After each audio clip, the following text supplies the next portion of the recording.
Welcome to the Life in Red podcast. This is a way of life that emphasizes positive sexuality, self-love, and confidence. On this journey, red is now your new color. Be courageous. Be passionate. Be sexy. And never stop living your best red life. So now I have one question for you. Are you ready to live your life in red?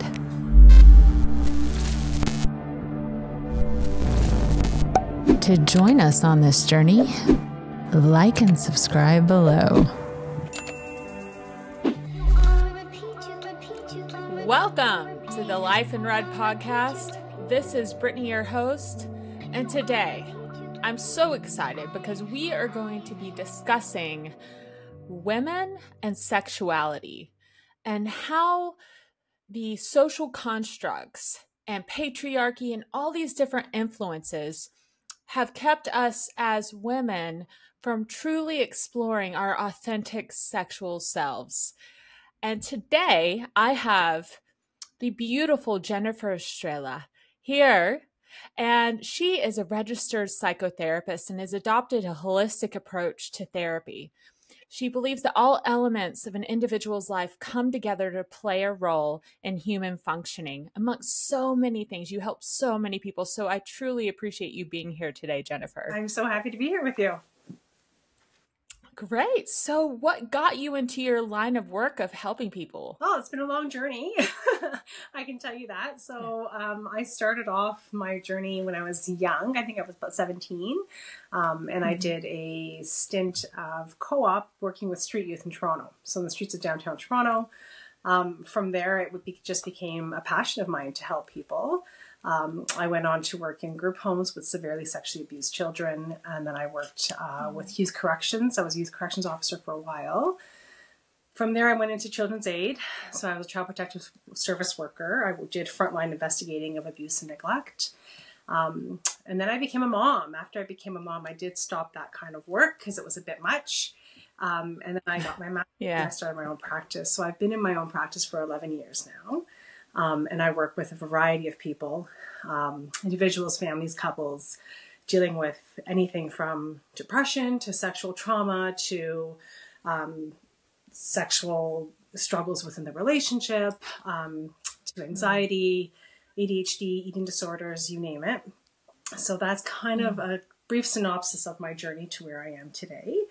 But I've worked with a number of different people in different situations and kind of seen a lot. I've heard a lot over the years. Well, and that's why you were one of the only guests I've had on that was from a friend of mine referred. Mm-hmm. She referred you and was like, you got to talk to Jennifer. She will talk about sex and she knows what she's talking about. And obviously I was looking over your psychology today, your credentials and everything and I didn't know about your past. And even you've worked with women who were in the adult industry. Oh, I have, for sure. That started when I worked with the street youth because, unfortunately many of them were. But even in private practice, I've worked with women who are in the adult industry by choice because they want to be, because it fits them, because it's, it's serving them. And helping them remove that shame, remove that stigma, and giving themselves permission to do what fits for them, regardless of what society wants to judge them as. And there's the segue. I find that interesting, just to dive into that we were, I had an episode recently on myths around certain sexual things. And one of them was the myth that people choose to be in the adult industry because they have mass amounts of trauma only because of that, not because they are making a healthy choice for themselves or they actually want to do it. And I loved when I first talked to you because you were like, no, they want to do this. Yeah. And for some women, it's very empowering, right? I've got this asset that's mine. It's my body. And I choose to use it to make a living. I choose to actually exploit men and their desire for me to make a really good living. And if they're doing it in a healthy way and they're being safe about it and it's ultimately their choice, who is anyone else to judge them and tell them they're wrong? Right. This is their body. Right. This is their asset. This is their choice. No one has to engage in it. No one has to stop what they're doing and join them. But no one has to judge them either because it's what fits them and suits them. Exactly. It's like I talked with a burlesque dancer. Mm-hmm. She was former evangelical gone burlesque. And essentially it's acting mixed with, well, I would say it's the same thing with erotic dancing and stripping down. And it's like, that's okay to society though, because you're in Las Vegas and you're getting the show. But just because she's getting off and all these other things, it's still a show. It's a show. And I work with a lot of young men who use escorts. Okay, so let's put it from that perspective. Now you have young men who have low self-esteem, who are introverted, who are lonely, who are isolated, and they choose to use an escort. This escort, this woman, walks into this young man's life and she makes him feel empowered. She makes him feel handsome and wanted and desired and heard and seen. What is she doing wrong? Nothing. She's nothing. And at least she's getting paid to do that instead of having to do it for free. Exactly. Actually helping somebody, but doing it differently. I help people using my words, using my mind, using my knowledge, using my education. She's helping them using her body. She's helping them using her words in a different way. And I'm not saying it's equal, but I am saying that, no one's going to judge me for doing what I'm doing because I'm doing what I do that fits me, that honors me. It's my choice. Why can't we let her do it too? Right. Let her, and we get to her. And we are talking about, we were talking earlier, how should we open this up? Because there are the pronouns and all the sensitivities around these. But today we are talking about the female body. Correct. We are representing the female today, not the transgender. We love you. We love you, transgender females and males. We're not representing the males. We are talking about female bodies, females, and the stigma from culture on who you're supposed to be sexually because of that. So I just want to make that clear for that PT sensitivity. PC, not PT. I'm going military here. So let's jump into it. And thank you for all that. What do you notice first off in your chair and your therapy that women are coming in and experiencing shame around sex? Do you have a thing that you hear the most of? There's actually quite a bit of shame still, as much as, we're living in a very sexually progressive world. And I think that, younger generations may see it differently and may experience it differently. But I would say that there's still a lot of shame around sexuality with women, and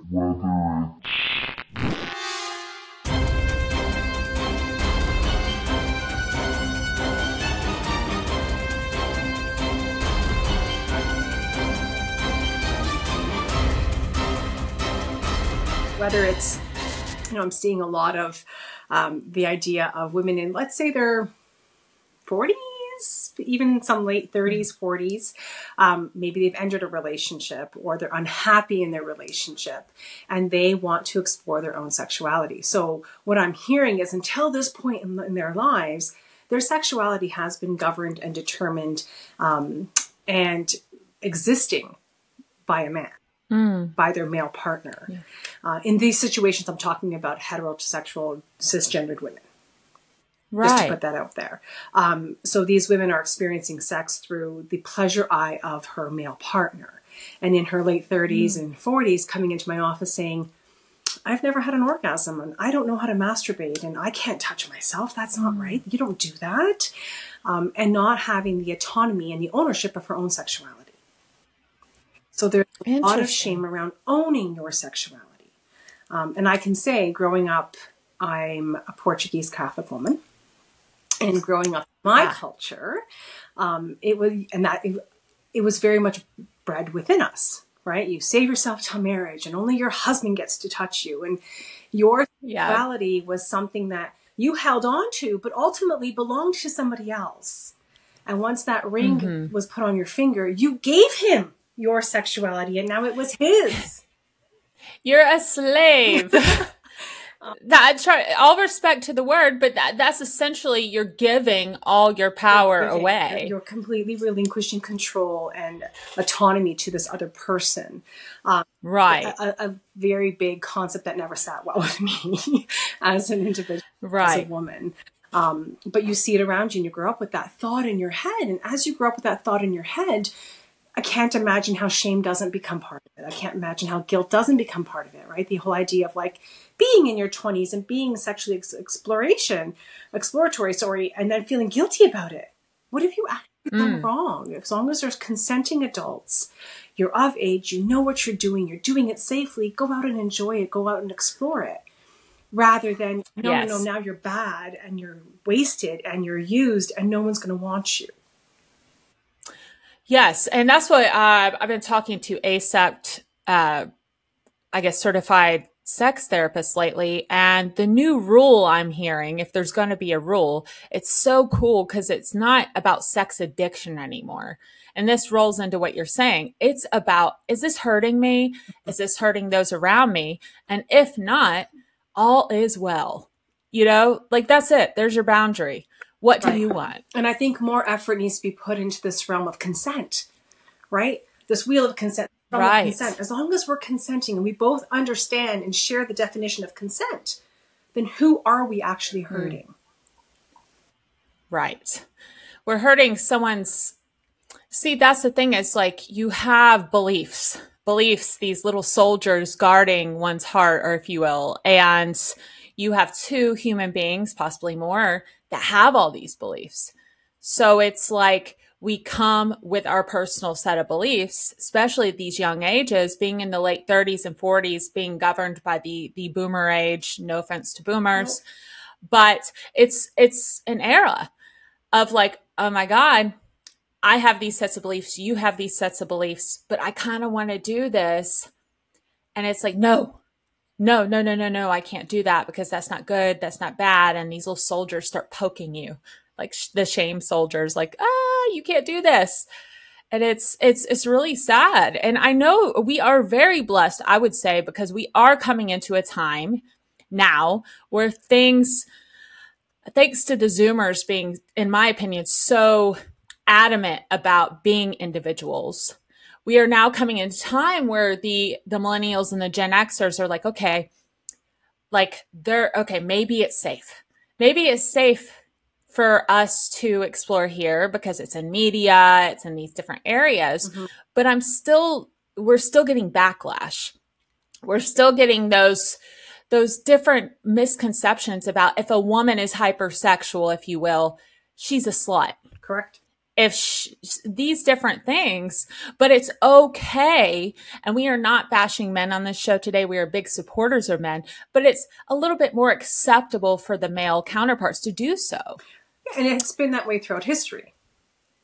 Right. You go as far back as you want to go. Men have always had multiple sexual partners, and the virtue of virginity wasn't imposed on men the way it was on women.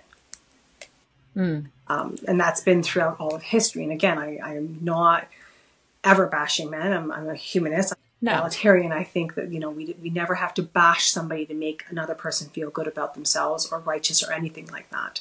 But a fact is a fact. And that's really what it comes down to. And even in today's world, there's still that conception of, yes, you're right, women who are hypersexual are freaks of nature or sluts or whatever the case may be. But a lot of that judgment comes from women upon women. Yeah. That is a concept that we as women need to do better about that. We can't just, the woman is getting attention or just because she's expressing herself sexually, why should I be judging her and telling her she's a slut? Our appetite, our sexual desire, our sexual drive, as you will, is such a spectrum from woman to woman. And just because one woman has a low end spectrum and one has a high doesn't mean one's superior and one's inferior. It just means we have different appetites and tastes. Yeah. And these fluctuate. They're fluid. They change based on biology. They change based on belief systems falling. Like they change based on trauma being healed. you have repression you didn't even know you had. So like, here's a story. I come from charismatic Pentecostal background, as I've told you guys many times. And what happened for me is when I got out of the house and I was free, I had, I call it the preacher's daughter syndrome. I'm free. I get to Athens, Georgia, which is a party town. And I let loose. I'm what society would call promiscuous. I had partners all the time. And what I realized was, did it end up fulfilling me the way I ended up learning a lot, because it was sexual repression that I wanted deeper. I found myself to be a sapiosexual more so. But what was great is there were certain experiences, they were all new and exciting. So I get to work the next day, get around my girls at the country club. And I was a cart girl, and I'd be like, oh my God. And I'm a storyteller. I was like, I just got laid last night. And I'm a little bit, objectifying a little bit, sure. And I'm like, man, he had the D, da, da, da, da, da, da, da. And they were looking at me like I had the scarlet letter. They were like, one actually said, like, do you have to talk about that? It's kind of gross. And this was kind of a foreshadow of why I'm here today. Because for me, it was so fun to talk about. Like the leading up to it, how you met, how you reeled him in. I was kind of a bad girl. And, but anyways, but that's an instance of the female upon female shame. And even talking about it. So sex is one of those things that I feel fundamentally is so natural. It is such a natural part of being a human. We don't exist without it. Let's be honest. You don't. You don't. It's necessary. It's needed. It's fun. It's exciting. It's adventurous. It's loving. There are so many different emotions that come with the act of sex, depending on so many different variables. But nobody wants to talk about it, and it's taboo. And how dare you say that? And I can't believe you say that out loud. And I went to a dinner party one night. Well, out for dinner with a bunch of girls, and I'm new to Calgary. I moved to Calgary 2 years ago, so I don't have my girls here. So we went out for dinner, and I knew one girl. I knew one woman there. The rest were her friends. We were celebrating her. And these women are all, very proper, talking about, our kids and our families and this and that and the other. And then somehow, I can't remember how, but we got onto the conversation of micropenises. And micro penises. A bunch of 40-year-old women sitting around the table. And then later a conversation went from micro penises to anal sex, and these things happen. And of course, where else would it have gone? It started off as such a bit of a taboo conversation. Like you could see the cheeks turning red and the eyes looking down. And I'm there talking about it very matter-of-factly, like, oh, no, this happens, and, these are the things, and, you might want to try this if you're interested in trying that. And they just looked at me like, you talk about this like you're talking about the weather. And I'm like, because it should be spoken about that way. Sex is natural. And women talking about sex should be okay, because we all own our own. We all want it. We all want it at different levels, at different times, in different ways. And we shouldn't have shame around that. And just because society has told us at some point in time that maybe we should, and we should be quiet about it, and good girls don't, look, just because I can talk this way about sex, just because I feel this way about sex, it doesn't make me any less of a mom, of a professional, of a good girl, of a whatever label you want to place on it.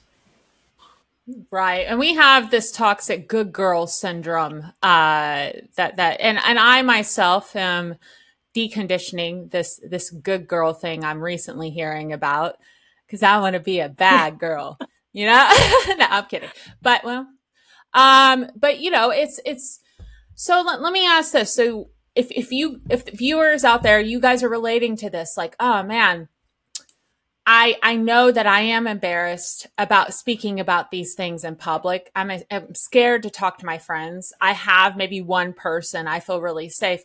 Where can this woman start to break free from this?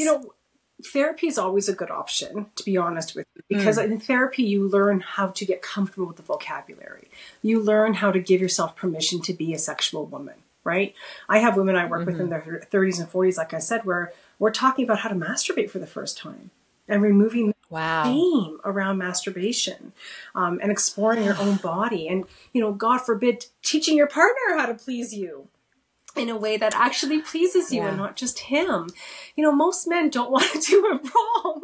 And if you give them some they want to please you. They're happy to abide by it. They're happy to hear it. They're happy to listen to it. They're happy to have you participate fully with them. Because I hear that from a lot of couples. The man's like, well, she just lies there. I want her to be engaged. I want her to want it. And so many women don't know how to want it. They don't give themselves permission to want it. So therapy is a great place to start, to work through that shame, to work through that guilt, to work through those insecurities, those hang-ups, right? The other piece that we can't ignore here with women's sexuality is the insecurity that comes with our bodies, that comes with how we perceive ourselves as sexual beings, right? When somebody spends years and years telling you that this image, this figure is sexual, this figure is sexy, and you're not. Yeah. How do you give yourself permission to be sexy in your true form? I relate to that. Like, it's getting me emotional. I can feel there's still that conditioning in me right now. Cause it's like, now I'm 36. I feel comfortable naked more than I ever have. I can now orgasm through penetration. Thank you. And it was intentional. I just want to put that out there to you guys. I set an intention. I set an intention and then put that intention into action of getting curious and doing the research and maybe going to therapy and these different things, and realizing myself, because I could orgasm on my own through masturbation. I didn't even realize when I was a kid I was masturbating. I was masturbating compulsively, actually, everywhere. But I didn't even know that was masturbating. And when I found out, I was so ashamed. I was like, oh, I'm sinning all the time. So it was just nuts. But now that I am working through those things, I feel beautiful naked. I'm starting to feel desirable to myself. But because of self-preservation, people out there, we do have the comparison thing. 100%. There is a hierarchy of comparing each other towards the magazines, the women, the influencers, the different things, because you are not enough. You are not desirable unless you look like her. Correct. And therefore you are not desirable to even be touched, to have sex, to not just lay there and enjoy it. And again, that is a concept, that is a perception, that is a thought that lies within. Yes. It's not a truth. It's not a reality. And most men, I would say most, I'm going to use that word and I'm going to use it confidently, wouldn't project that on a woman that they love. They wouldn't project that on a partner. They would look at her and say, you're beautiful. And we are the ones that sit there going, please don't look at me. Don't touch me. Turn off the lights. Wow. Really? It very much is. Like, I work with so many couples, and I have for many years. And a lot of the time, it's when it comes to sexual conflict, it isn't that he doesn't want her. It's he wants her fully and she won't let him because of the insecurities. I've had a baby. I have a role. I have a this. Stretch marks. He's like, but I want to see her. I actually want to see my wife. I want to see my because he's visual. Partner. Yeah. He's visual. And she is suppressing her own sexual being because of these images that she has in her head. So a lot of our sexuality, a lot of our female sexuality is tied into our insecurities and are tied into this idea of looking a certain way in order to be desired. That's not necessarily the truth. I'm not going to say in every relationship, but in most relationships, that's not necessarily the truth. No, this is something I have done. I'm a nerd about this stuff. So I'll go ask every male I can find that I'm comfortable with. And I'll be like, what do you think about this? How much does it take to turn you on? And most of the feedback I'm getting is they're like, it's not very hard with us. She has smooth skin. She has a little bit of curves. You add in, I'm in love with her. Yeah. And, like, geez, it's like, whoo. She has breast or she has whatever they're into. It doesn't even have to all be there. Even the things that they like in porn don't have to be there. It's like that she's there to get to touch her body. And it's enough for them. And be touched by her. So many women receptivity to be active participants in the act. Right? Oh, it's so fun. You guys should do it. It's such a great such a way to, nothing on a rainy day. You'll never be bored. But I think it's, and then, you know, when you are that woman who is engaged, when you are that woman that takes the lead, when you are that woman that your girlfriends call you a freak of nature, or society somehow tells you you're hypersexual, or what are you doing? You're too old for that, or you shouldn't. Or I hate that one. Right? It's like, and I've been told, you know, you're a mom. And I didn't become a mom by looking at them, right? Like something happened there. Oh yeah, I think that's the thing. You're a mom. You can't be hypersexual. It's like, what did you? It's another form of. I don't like using giving your power away. Like we're expected to give away our freedom because we became parents. That's codependency. Forget that. And no way. It's limitations that don't need to be present. No, and again, not at all. No one's going to turn to a man and be like, "You're a dad. You shouldn't be hypersexual." Like, they would not say that to a dad. They don't go together, but for some reason, for women, it does. Yes. Right. And well, it's the purity thing. Like that's what's hitting me right now. I'm imagining, because the own stereotype that I've been put on me, it's like, imagine this girl in a white dress and she's pure. She's cooking dinner for the family. She doesn't talk too much. She never fights, never argues, no drama. The kids are happy. She meets her husband's needs. I'm sitting there and I'm like, well, I'm screwed. You know, that's not going to happen. No, but you know what? And I don't even know how many people want that. Right? I don't think so. That's not real. It's not real. It's not sustainable. It's not true. Right? And I think when it comes to female sexuality, living in the real, living in the true, living in what actually exists can actually be that form of freedom, that form of exploration that we're talking about here. This idea of like, not every woman's going to look a certain way or feel a certain way. Not every woman's going to have the same appetite. Not every man's going to want the same thing. But honoring what's true to you without shame, without guilt, without remorse of it all. Right? The idea that women have a one-night stand and somehow they're dirty. And so if I'm not in a committed relationship and I have a sexual appetite and I don't want to be in a relationship, because that is a choice women can actually make nowadays. Go figure. Why can't I just have the choice and make the choice to have a sexual partner? Yeah. What am I? Well, and that's the thing. Yeah. Well, and there's, I don't know if you've heard of Alison Armstrong. I love her a lot. I love a lot of her male and female research on the biology level and instinctual level. And I do know, as knowing myself, and she talks about this, that after a sexual encounter, the oxytocin release, there is some kind of bonding chemical that happens, which can keep you from qualifying. If this person's safe, you go to fantasy land because of bonding, this and that. But I think that the Zoomers don't seem to have an issue with this. They kind of already are just strong. I'm not saying that all of them, but I know my generation and older go to Disney. Like, oh, they're so amazing. The oxytocin, infatuation chemicals are released. And it's like, I think knowing thyself, knowing your body, and not taking that as a directive to not keep exploring. Like, that was something I was just thinking about. Well, and I think we downplay the positive impacts of those oxytocins as well, right? Like, they can do more for anxiety, depression. They can do a ton for your mental health. And again, I'm going to say it again. As long as consent is present, as long as it's something you want to do, and you're doing it with somebody who wants the same thing, then why not enjoy that act? Why not, reap the benefits of it? Thanks for joining the Life in Red today, where we embrace passion, confidence, and positive sexuality. Keep painting your journey in bold red strokes.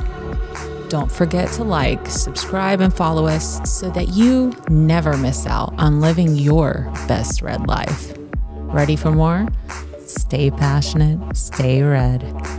See you next episode.